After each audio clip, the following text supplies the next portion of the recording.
হুঁশিয়াৰ হুঁশিয়াৰ হুঁশিয়াৰ কাৰিগৰি বিভাগ হুঁশিয়াৰ হুঁশিয়াৰ হুঁশিয়াৰ পৰিব হাজৰিকা হুঁশিয়াৰ হুঁশিয়াৰ হুঁশিয়াৰ পৰিব হাজৰিকা হুঁশিয়াৰ হুঁশিয়াৰ হুঁশিয়াৰ আজি আমি কৃষক মুক্তি সংগ্ৰাম সমিতি ছাত্ৰ মুক্তি সংগ্ৰাম সমিতি আৰু নাৰী মুক্তি সংগ্ৰাম সমিতি আৰু মাজৰ চুকবাসী ৰাইজে আজি বৰষুণত এই নেৰানেপৰা বৰষুণটো আমি তিতি প্ৰতিবাদ সাব্যস্ত কৰিব লগা অৱস্থা হৈছে তো গোটেই কাৰণটো হ'ল যে ইয়াৰ যিটো ধুদৰালিৰ পৰা চেউনিয়ালি সংযোগী মাজৰ চুক বুলি যি 400 মিটাৰ পথ আজিলৈকে কিন্তু কোনো এখন চৰকাৰে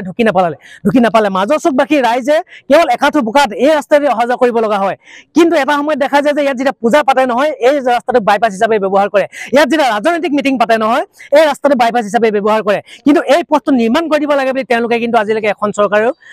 নেদেখিলে আৰু আমগুৰি সমষ্টিৰ বিধায়ক পৰিব হাজৰিকাই এই ৰাস্তাটোক লৈ পেলাই কেৱল ৰাজনীতি কৰি আহিলে আৰু লগতে এতিয়া দেখা গৈছে যে এই মাজৰ চুকবাসী ৰাইজ আৰু দুৰ্দশাগ্ৰস্ত হৈছে যে মাজৰ চুকবাসীয়ে এতিয়া বিশুদ্ধ খোৱা পানীৰ পৰা বঞ্চিত হ'ব লগা হৈছে প্ৰায় 40 ঘৰ মানুহ খোৱা পানীৰ পৰা বঞ্চিত হ'ব লগা হৈছে যিহেতু ধুদৰালি নিৰ্মাণৰ নামত যে শিৱাহালালকাৰ নামৰ ঠিকাদাৰজনে যি ধুদৰালিটো নিৰ্মাণ কৰি আছিলে ইয়াৰ যি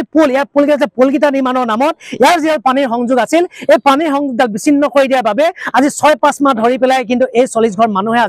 আজিলৈকে পানীৰ পৰা বঞ্চিত হৈ থাকিব লগা হৈছে আৰু ইয়াৰ যি জনস্বাস্থ্য কাৰিকৰী বিভাগ আছিলে জনস্বাস্থ্য কাৰিকৰী বিভাগৰ চকুমুৰা কলিৰ ভাও ধৰি আছে আৰু গোটেইকেইটা দাবী লৈ আমি আজি ৰাজপথলৈ ওলাই আহিছো ৰাজপথলৈ ওলাই আমি প্ৰতিবাদ সাব্যস্ত কৰিছো 7 দিনৰ ভিতৰত এই 40 ঘৰ মানুহে বিশুদ্ধ খোৱা পানীৰ ব্যৱস্থা পাব লাগিব অন্যথা এই বানপানীৰ দিনত মানুহে খাবলৈ পানীৰ পৰা দুৰ্ভোগ ভুগিবলগীয়া হৈছে আৰু ইয়াত এই ৰাস্তাটোক লৈ পেলাই যি ৰাজনীতিকৰণ চলি আছে এই ৰাজনীতিকৰণ বন্ধ হ'ব লাগে আৰু ইয়াত দেখা গৈছে যে এই গাঁও পঞ্চায়ত লাৰিন চাবৰি গাঁও পঞ্চায়ত আছিল যে গাঁও পঞ্চায়তে ইয়াতে এখন ফলক লগালে ফলকখনত 8 লাখতকৈ ওপৰত টকা লিখিত আছিল কিন্তু দেখা গ'ল যে সাতবাংগিৰা বন কেডাল চুকুৰিয়ে তেওঁলোকে 4 গাড়ী চেন গেবেল পেলাই কাম সামৰণি মাৰিলে কাৰণ 4 গাড়ী চেন গেবেল তেওঁলোকে ৰাস্তাত মেলিও নিদিলে আচলতে ইয়াৰ তদন্ত হ'ব লাগে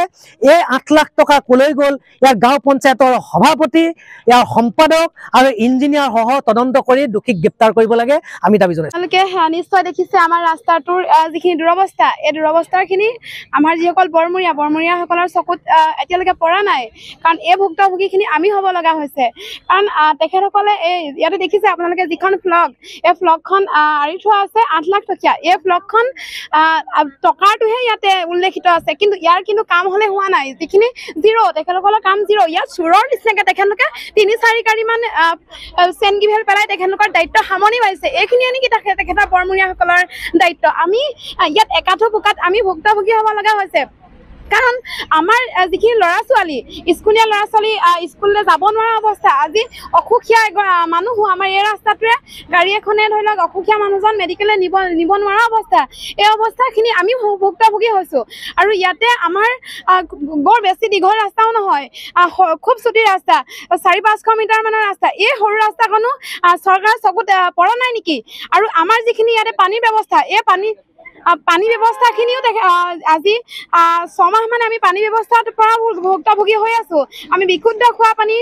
ভুক্তভোগী হ'ব লগা হৈছে আৰু আমাৰ যিটো ৰাস্তা এই ৰাস্তাটো আমি পৰিব হাজৰিকা ডাঙৰীয়াক এবাৰ নহয় দুবাৰকৈ আমি স্মাৰক পত্ৰ প্ৰেৰণ কৰা হৈছে তথাপিও তেখেতৰ গা নলৰিল কিয় নলৰিল তেখেতসকলে আমাৰ কি এই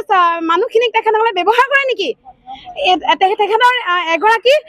দায়িত্বত থকা মানুহ এগৰাকী তেখেতে জনপ্ৰতিনিধি হৈও জনতাৰ হিতাৰ্থে তেখেতসকলে কি কৰিছে